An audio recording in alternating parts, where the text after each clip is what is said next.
And now, your main event.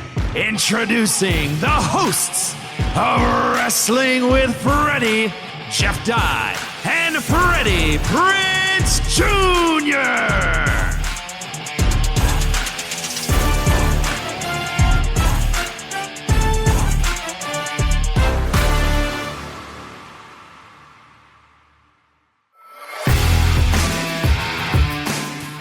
I didn't take one breath through that whole opening, Jeff. That's not true. Inspiration. Would have been pretty cool. How are you, sir? Feeling good. Just got back from Indy. Happy to be out of the snowstorm. Condolences to anybody dealing with this storm. Even wrestling was dealing with the storm a little bit. Yeah, man. I saw a bunch of wrestlers posting their pictures outside their hotel rooms, and Xavier Woods did a video where he just looked pissed. He was just like, what kind of bullshit is this? So yeah, stay warm, stay toasty, stay well fed. We're pulling for you.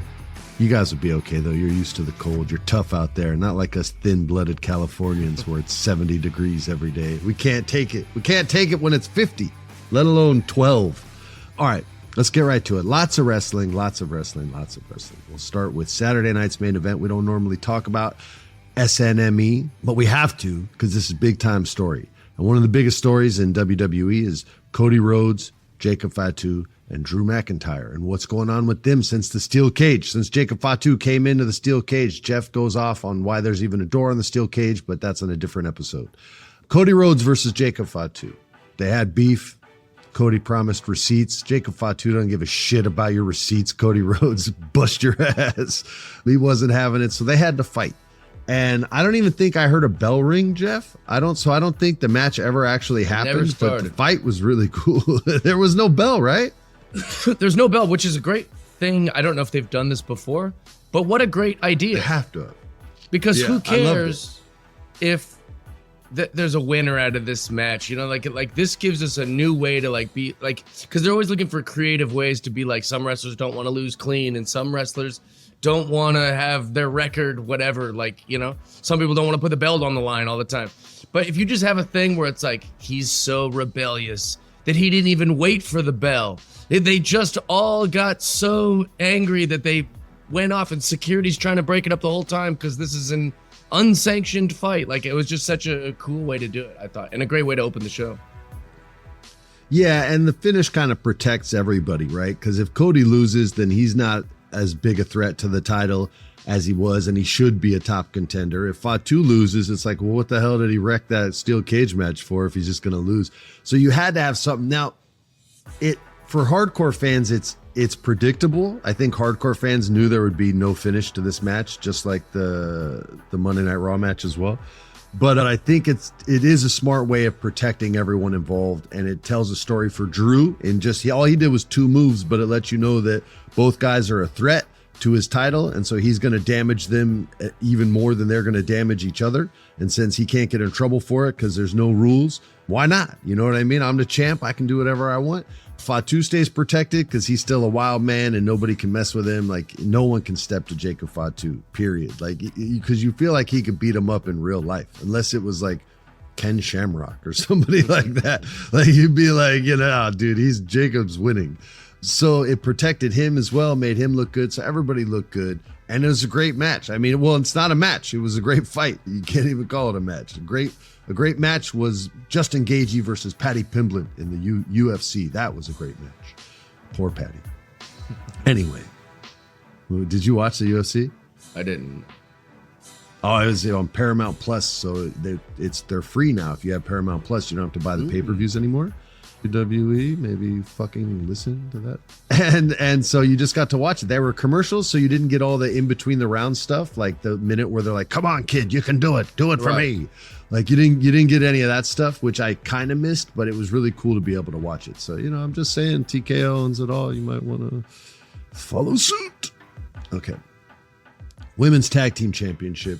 Not a lot of story here, so not much for me to talk about, but I think everybody involved in the match is badass. I like Rhea Ripley. I like Io Sky. I like Liv Morgan. Roxanne Perez is growing on me.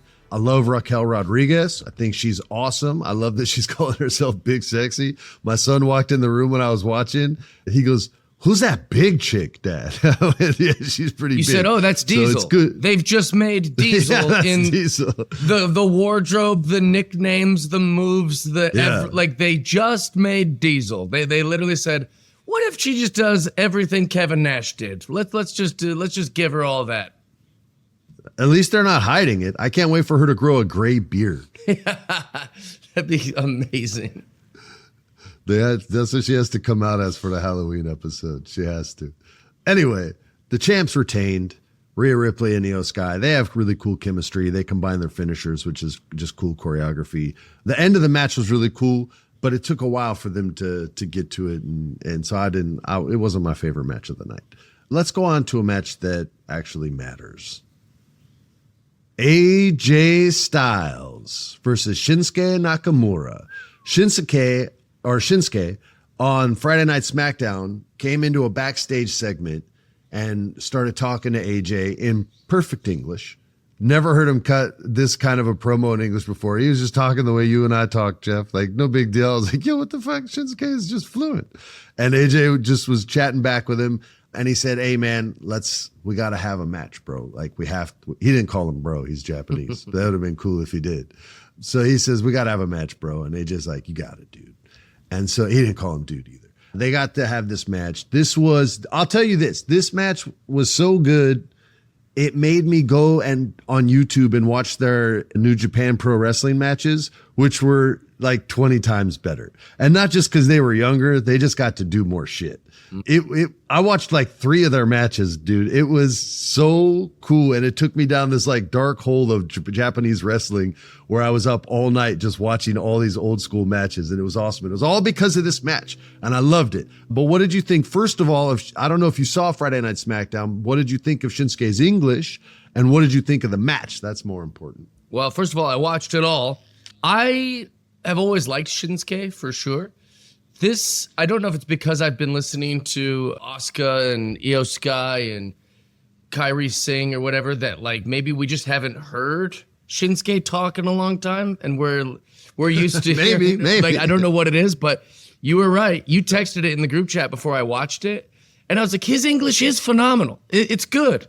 This like I either forgot, maybe I just forgot. Is that what you're saying? I don't know if I forgot or I misremembered or I just didn't know, but like he spoke great. It was perfect. I was very excited to hear it.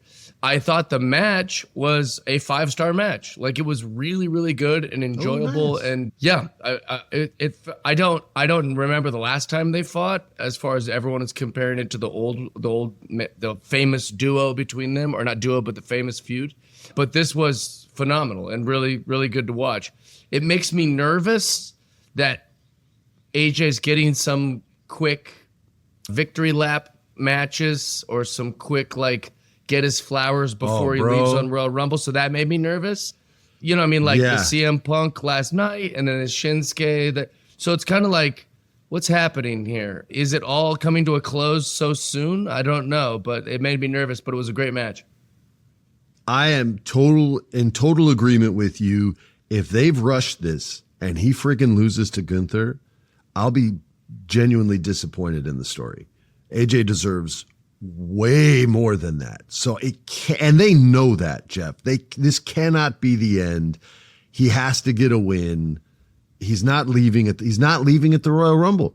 He's not leaving at the Royal. They don't need to get Gunther over that bad that they have to F up his exit. Like that just doesn't have to happen. Gunther's fine. Like he's doing fine. I don't think it's for Gunther as much as it is like his contract, like for AJ Styles' contract. And then I think that like maybe he doesn't want it to be like the long drawn out Cena thing. Maybe he's cut from a different cloth. Maybe he's just like, hey, you're right. Yeah, I don't know. It just feels so short, Jeff. It feels so short. And it can be a great story on the road to WrestleMania. You know what I mean? Like, and that's his story to get to Mania. And that's where you wrap it up. At least that's how I'd do it. But he might have been, and I don't know any of this. I have no inside information. This is not a spoiler.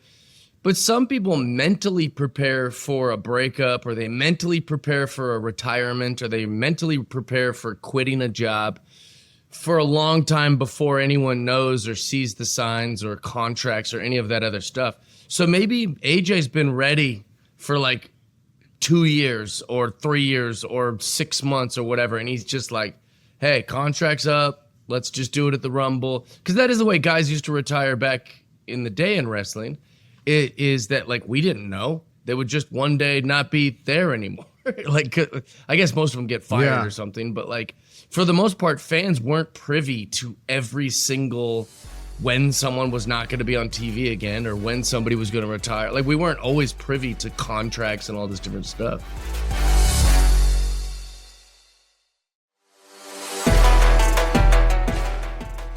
It would be crazy if Gunther retired Cena, retired AJ, Goldberg. and he retired Goldberg, and then all that's left is Mania and Brock Lesnar, and he retires Brock. Dude, if he retired, that would be insane. that's his thing. That would be insane. I mean, he would be so hated by all the old schoolers, right? But it gives room for new schoolers to come up, which is what people always talk about what they want, like give the young guys a chance. That would be insane if that was Gunther's story, if he was just the retirer.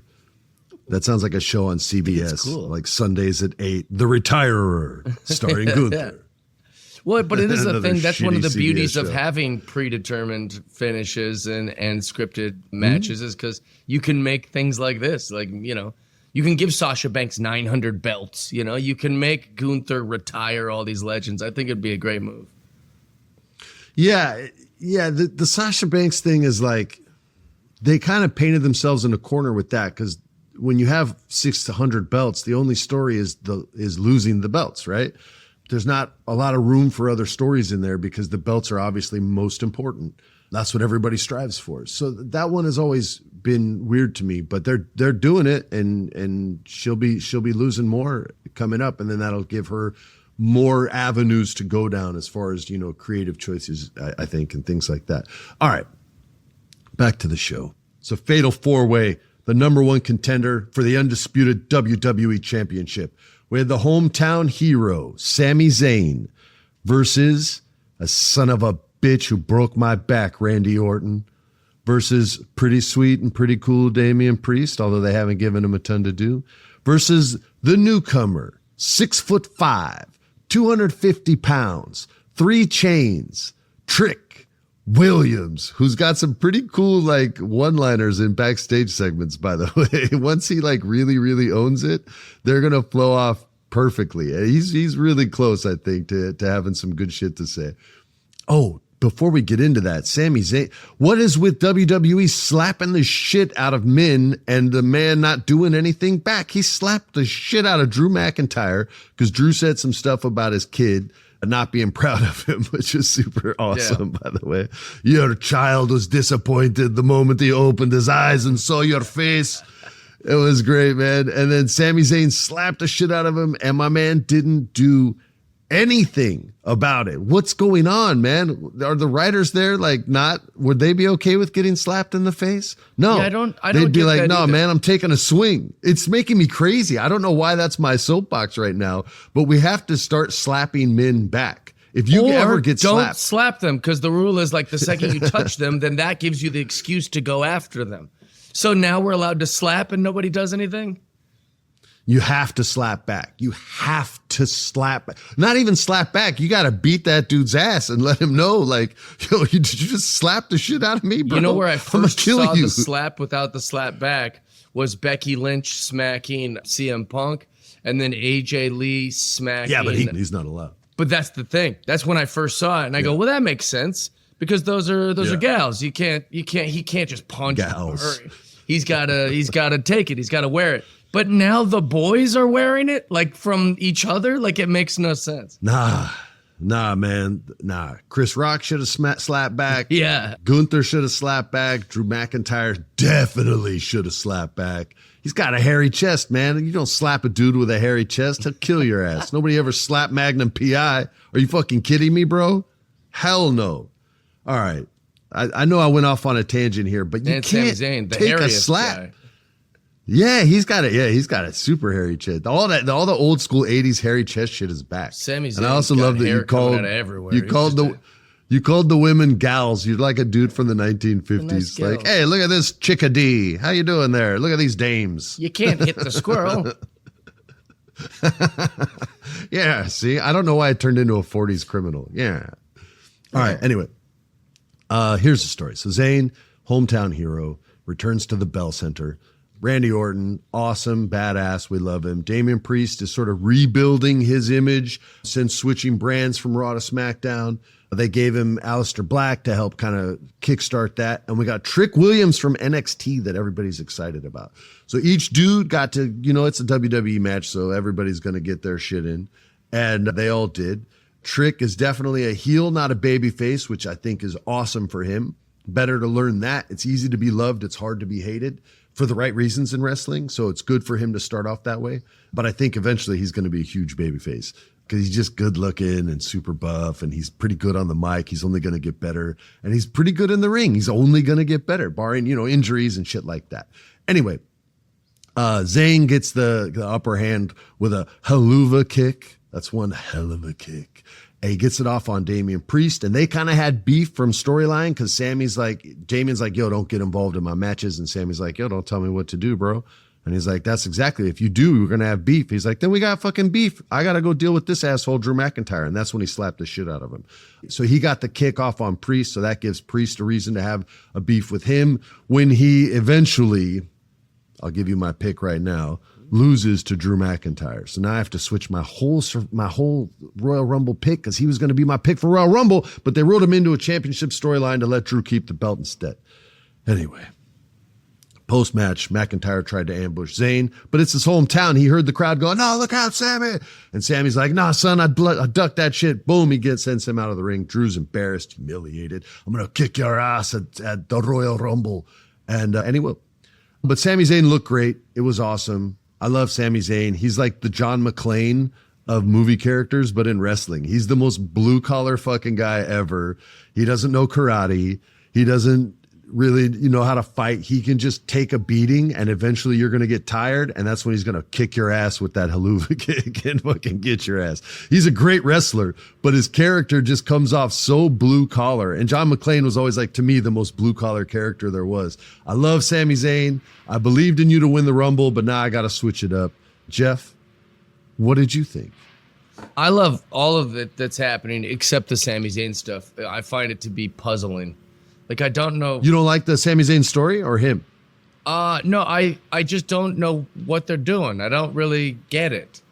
Is this some sort of Saudi push? Are the Saudis like, we love Sami Zayn, we want him in the main thing, we want him to win? Is this some sort of Saudi overlords bossing WWE what to do? Because why is Sami Zayn just out of nowhere all of a sudden in... We haven't even talked about Sami Zayn for 5-6 months. I talk about him all the time. There hasn't been a lot of reasons for you to talk about him. I love him. I know you love him, but he hasn't done anything since he was in the original Bloodline, like in those storylines, and then he had that little push there. They haven't done anything. He had a little Gunther and now love. All of a sudden he's going to be one of the main events for the Rumble. Well, he's gonna lose. You got to have somebody that's going to lose the match. You can't take the title away from Drew again right away. What if he doesn't? He's going to lose. He's Jeff. I love him. I believe he could wear the belt, and I'm telling you, he ain't winning that match. Good. Unless I hope you're right. Unless your conspiracy on the Saudis saying, "Hey, man, we want this guy to win," because they've really had influence on matches before. I believe so. He wears the little garb when he's walking around. He does the whole thing. He's in like Flynn with the Saudis. He's Mr. Saudi Arabia. Yeah. I mean, you're not talking me into it, but if your conspiracy came through, I pray I'm wrong. I hope you're wrong too. Yeah. Yeah, I don't think so. He's going there to make Drew look awesome. He'll give a great match because he always does.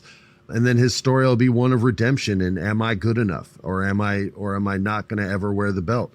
And he can then have to, kind of rebuild his image and find a way back to the championship picture, which I think he can, man. He's so good on the mic and he's so good in the ring. I know, he ain't as handsome as Trick Williams, but he looks like a dude we can relate to. He's blue fucking collar, and that's awesome in wrestling. One of the most charming and funny You're the star of movies. You've made out on screen with some of the hottest women in Hollywood. You're married to a celebrity. What do you mean he's blue collar like us? What are you talking about? Sami Zayn is not me or you. He's my dork neighbor. I'm not Sami Zayn. Bro, you're not Sami Zayn. What are you talking about? I am. I'm Drew McIntyre. I'm Drew McIntyre. John Cena. I'm not Sami Zayn. Well, in my heart, I'm Sami Zayn, bro. No, you're the and man. I got old, man. I'm not a little pretty boy like it back in the day. You're AJ on the cover Styles, of bro. Tiger Beat or whatever those were called. I'm AJ You were in Styles. Tiger Beat for sure. He's about to be retired, man. You just cut a promo on me, bro. For sure. I'm telling you, you're the guy. You're the star. You ain't Sami Zayn. That was a long time ago. Now I'm just a supporting. I'm an older guy now. I'm just trying to support people.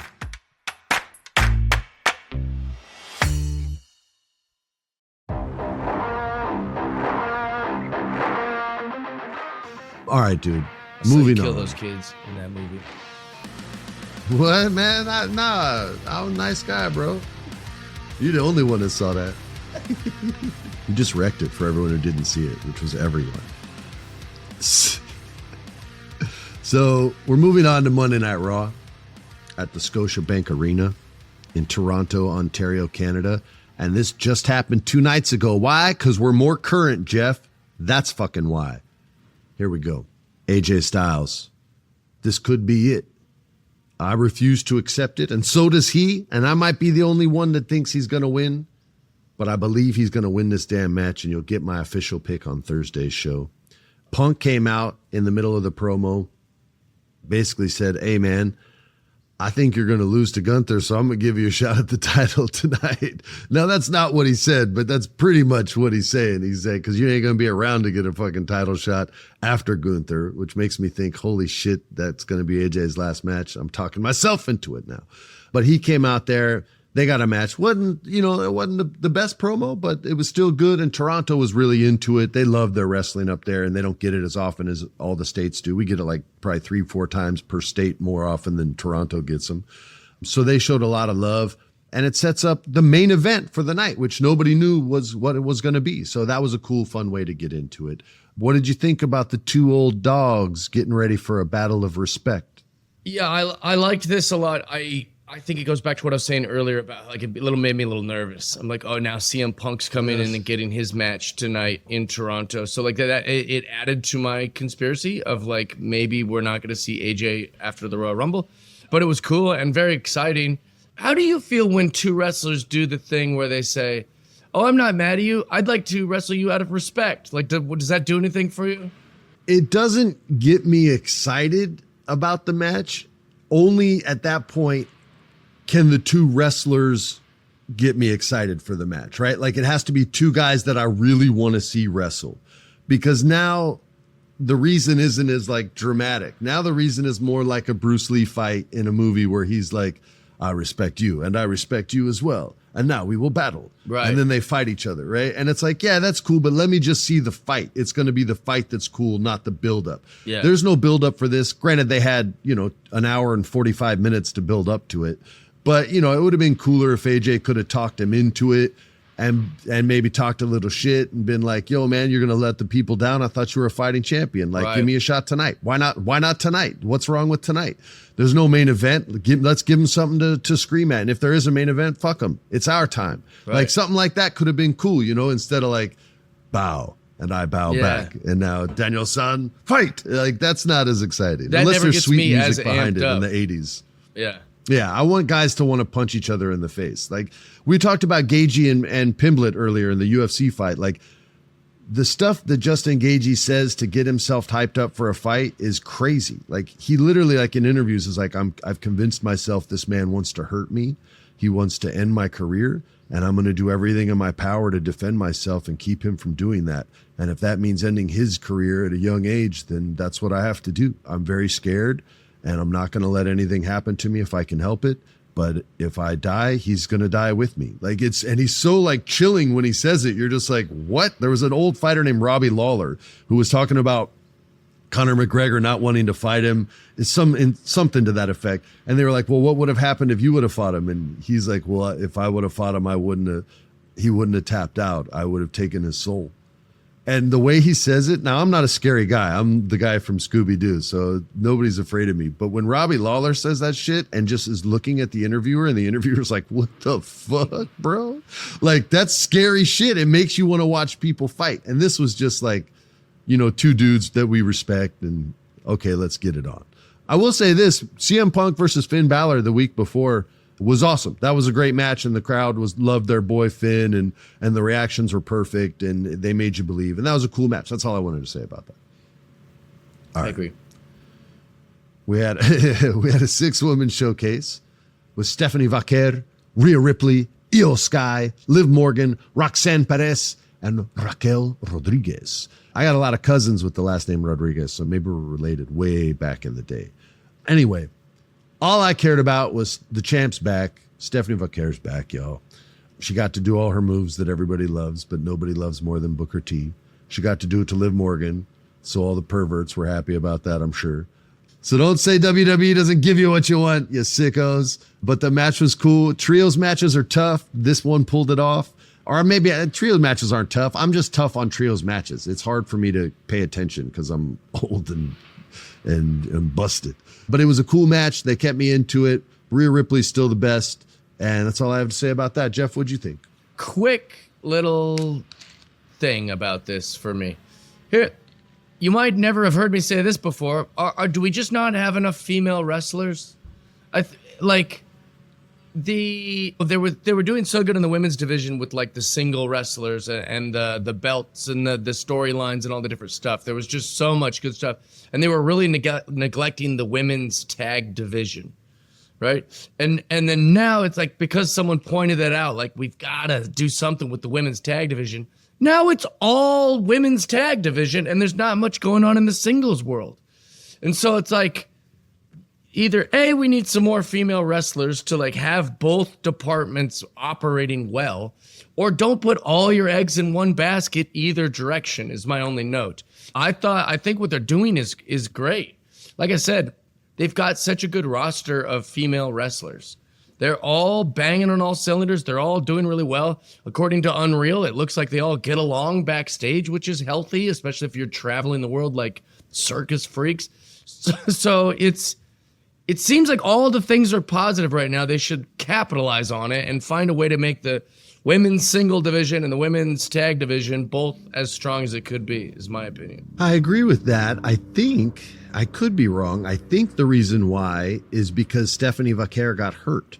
And so they had to take the focus from the singles division and then emphasize the tag divisions where they could showcase their talent more and put them in stories until she got healthy again. Now she's healthy again. They're working her back in, and now there can be some focus on the women's division in who's going to be the best, who's going to represent the company, right?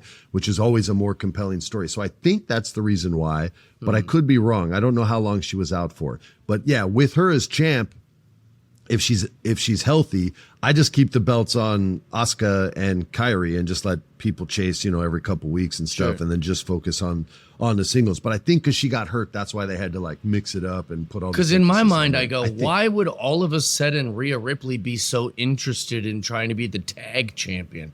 She totally agree with that. She's beaten up Dominic Mysterio when she was green, and now she's coming into the women's division. She's just like this monster, and then they're like, oh, now I care about being a tag team champion. You're like, why would you? I don't understand. Yeah. All right, dude, the Vision, but most importantly, Braun Breaker and Adam Pearce. Is their time to shine. They came out, Paul Heyman spoke for about 5 minutes. The Toronto crowd hated him, as they should, you bastard. And then he invites Adam Pearce out. And Pierce comes out and he's looking at him the way I'm looking at him right now, you bastard. Same look, exact same look. I just have a little more hair on my head. And he comes out. He's a big-ass dude, by the way. Ex-wrestler, big dude. And he comes out, holds his space very, very well. He's an imposing figure. And he apologizes like a man. And he's hoping that Braun can handle this situation like a man too, because he's going to give Braun everything he wants. He's going to lift his suspension, and he's going to throw him in the Royal Rumble. And that makes Paul Heyman very, very happy. But Adam Pearce isn't done yet. He throws a little wrench in the engine works there. Or as John McClane once said, a monkey in a wrench. And he says, not only is Braun Breaker in the Royal Rumble, but so is Bronson Reed. So is Logan Paul. Boo, boo. The crowd fucking hates Logan. And Austin Theory, you're in it as well. And Austin Theory was dressed to wrestle. So he gave him a match because he was the only one dressed to wrestle, y'all. Everybody else just came to party. So he gave him a match against Rey Mysterio, and they got to get after it. So we have Braun Breaker in the Royal Rumble. Could be my new pick, by the way, for Thursday. But we also have the Vision. So we'll see in this story now if the Vision are truly together or if they're willing to fuck each other over to get their opportunity at the championship, right? So we'll get into that more on Thursday, but that's going to be their story moving forward. Now, here we go. The main event, CM Punk versus AJ Styles. Now, this was a no contest because Finn Balor attacked, which kind of derails the finish. And to every hardcore fan, and to the casual fan, cool, yeah, right on. This was cool, this fight. But to every hardcore fan, you could see this finish coming a mile away.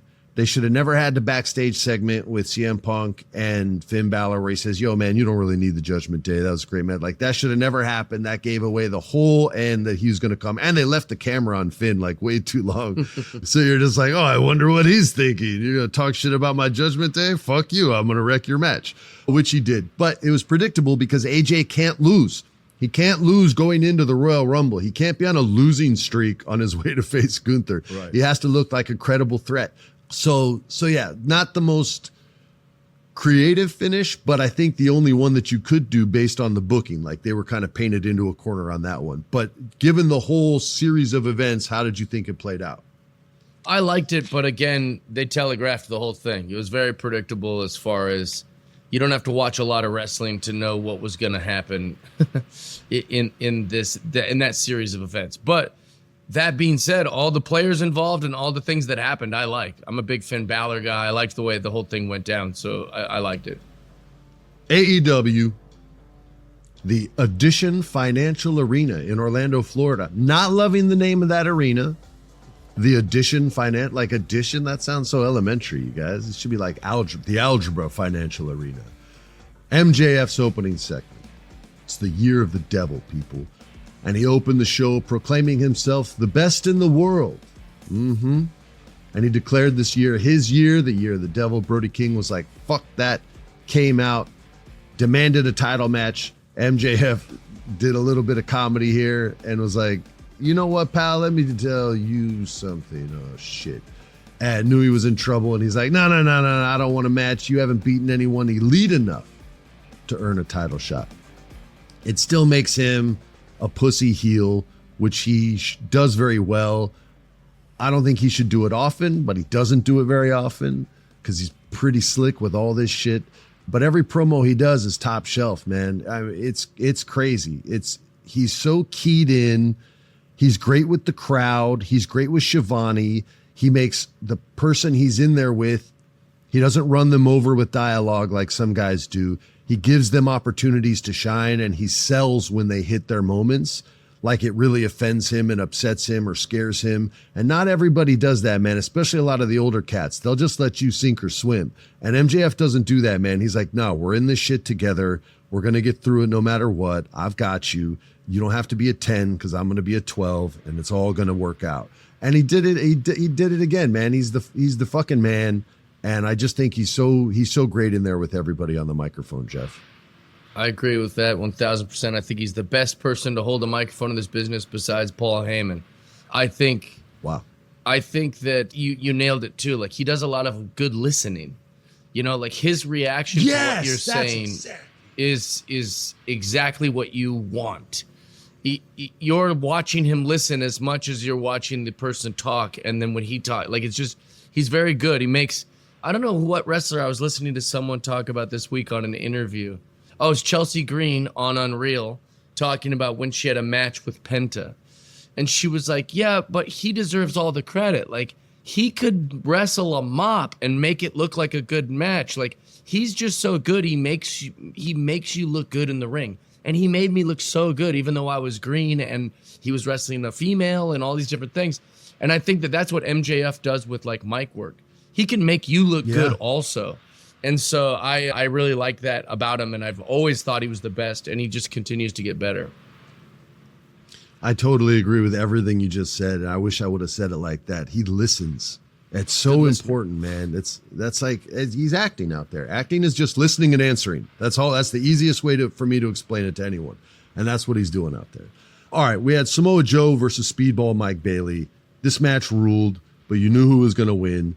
Samoa Joe obviously got the win, but Mike Speedball, it's going to take time on the microphone. Maybe you get him a manager, but he's really cool in the ring. The barefoot shit is awesome. I don't know how he's not injured all the time, like his feet getting fucked up, but it makes his kick sound so good, man. Like, because it's skin slapping skin, dude. Yeah, like it's like a high five out there, man. It's so good. My son, by the way, when he gives me high fives, if it doesn't sound loud enough, he's like, no, we got to do it again. Yeah, I love it. And we do it until it's loud. But this match was super cool. All the matches with him and Kevin Knight. What's the other guy? What's his tag team partner's name? I can't remember, but all the matches that they've been doing, they're really trying to get these two guys over and showcase their skills. And I think they've been doing a great job with it. And they're giving them story as well on both sides. Look at AEW. Come on, man. I'm loving this. So Joe's being kept warm. He's a future challenger, as well as Swerve is a future challenger, as well as Adam Page. They're all gunning for MJF right now because everybody hates MJF, as they should. But he's looking good. He gets to now deal with Knight, with Bailey's tag team partner, and I can only remember his last name right now, so I'm just calling him Knight, not LA, the other one. And the Ops still has shit to do too, and MJF gets to watch these guys all destroy each other, Jeff. So it's awesome. I'm loving their main event picture, because even their main event picture is involving mid-card dudes at the same time, which is really cool. How old is Samoa Joe? Is he coming up on his final? Bro, for sure he is. Yeah? For sure. I've even heard like rumblings of it. Yeah, he's getting old, man. He's up there, dude. He's an old guy like me. You're getting there too, buddy. You'll be there soon. Yeah, but we're not in wrestling. We can work forever. That's true. I can work in a wheelchair. So can Kevin Nash. Great. All right. All right. So we had the Death Riders versus the Don Callis family in a street fight. This was their match of the night. Don't know if you needed a bell for this one either. They just kicked the shit out of each other. They had weapons. They had army tanks. They had machine guns, flamethrowers, throwing stars. Remember the Chinese throwing stars back in the 80s? You could buy them at like skate shops and you throw them into your fence when you were bored or mad at your mom or something. That was always a great time. Anyway, awesome match. But the story being told is this shit's become personal. Don Callis holds grudges, dude, and he's petty as fuck. And I'm here for it. And he has awesome, horrible sunglasses. And I'm here for those too. And he cut his freaking head open for the business and has a scar for the rest of his life. That's commitment and dedication on a scale which is rarely seen. But it's not about wins and losses. It's about humiliating these fools and dominating them and letting them know there's only room for one faction, and that's the Callis family. And they keep escalating the violence, which is all good for Jon Moxley. He doesn't give a shit if you cut him open or throw him on tacks and a board of glass. Like, he gives no shit, and he'll beat up all these guys and then says, I want your best guy next. So they've got great beef. Moxley is the hardest working dude in wrestling. I said that on our year-end show. I'll say it again. Not just because he works every week. The way he works is the hardest dude in wrestling. And I love this stuff. I love when there's a reason why they're fighting, and all these guys are giving us a reason. Jeff, what did you think? I watch anything with Jon Moxley because, like you just said, like, the dude's a psycho. I don't even know how he does it, really. Like, exactly. He doesn't have any hair anymore, and he still is the werewolf, because werewolves will do anything insane like that. Like, he's a maniac. But I loved it. I loved every part of it. And also, this is the type of stuff that I think AEW does best, when you just get a bunch of crazies out there and just let them rip. You don't really need a title. I like that. It's just spots, because they talk about, the wrestlers love to have these cliches like, it's all about moments. It's all about telling stories or whatever. But AEW, when you put a bunch of guys like that in the ring and you just go, all right, just all have a bunch of spots, these moments kind of happen. That they're doing it great, and those are my favorite type of things that AEW does. All right. Kenny Omega, he beat Josh Alexander, keeps him looking good on his way to MJF. He cut a promo in his new hometown of Orlando. He let the crowd know he lives there. I would never do that, Kenny. You don't want people knowing where you live, bro. They're going to look you up now. You're going to have some lady who's like, I love you, and I cross state lines to kill you, cook you, and eat you. And you're going to be like, or did that just happen to me? Okay, never mind. Moving on. Swerve Strickland versus Kevin Knight. I got his name right, man. Come on, I got your name right, Big Kev. Swerve wins this match just like Joe beat his partner, but it gives these guys a huge spotlight on them. They both looked great in the loss. They both still have a story separate of singles runs. They've been inserted into a top guy story, so to speak. It was really good for both of them, and both these guys can wrestle their ass off. They look great. I think Kevin might rise more quickly than Speedball, but you never know. You never know. So to sum up, AEW Dynamite. They reestablished Omega and Samoa Joe. That's two guys that want to kill MJF. They got a big win not a big win, but a win for Swerve. Keep him looking good. He's a threat to MJF. Hangman Page hates him, so he's always going to be a threat to MJF. And that was this week in wrestling. Wrestling's awesome. I grew up reading comic books, watching wrestling, and going to karate class, and all three of those things still rule. And I do them all as much as possible, and it keeps me young. So I hope you guys remember the shit you used to do. Keep yourselves young. There's too many old fuckers bitching out there. Have fun with your life. Enjoy it. We'll see you guys Thursday. Oh, my producer wants me to announce this. All right. Next week's guest. We're having a guest. You guys love guests. Will be I'm so excited to say this. I kind of want to keep it a secret, but former WWE and AEW talent. She has been at both places. She can speak intelligently about both places. We can ask her tons of questions about which one she's going back to. Have you figured it out yet? It's Saraya, formerly known as Paige, or also known as Paige, a.k.a. as Paige. And we can't wait to bring that episode to you guys as well. That'll be next week. Stay tuned for Unsanctioned Thursdays. On behalf of our awesome producer, Alex, on behalf of Jeff Dye, I'm Freddie. Peace.